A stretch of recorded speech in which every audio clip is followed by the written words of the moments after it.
అలా ఇద్దరే కూర్చొని కర్మని మెంబర్స్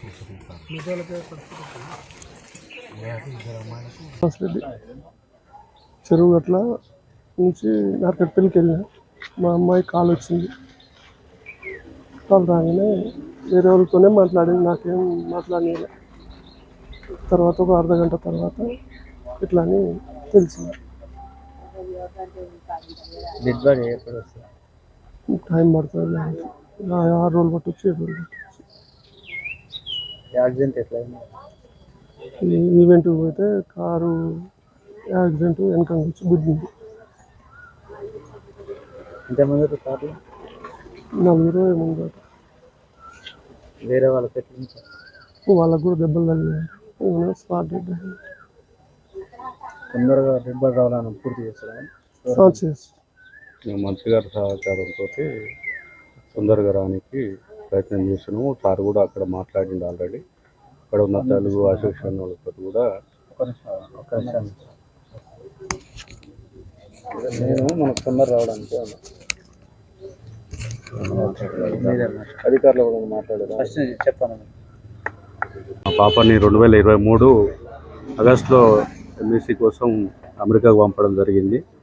గ్రాడ్యుయేషన్ అయిపోయి 10 months అట్లా అవుతుంది.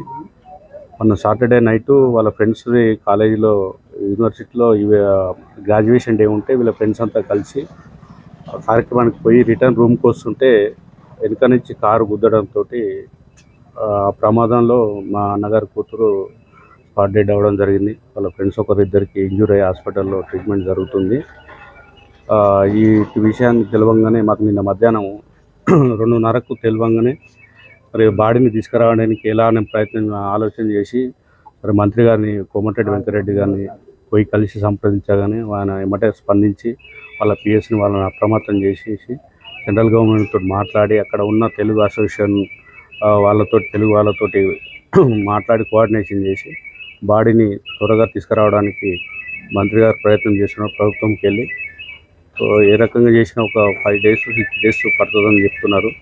మరి అక్కడ కూడా మా కజిన్ బ్రదర్ ఉంటాడు యూఎస్లో, అతను కూడా అక్కడికి చేరుకొని అక్కడ ఉన్న పేపర్ వర్క్ అదంతా చేసి బాడీని త్వరగా తీసుకురావడానికి ప్రయత్నం చేస్తున్నాము.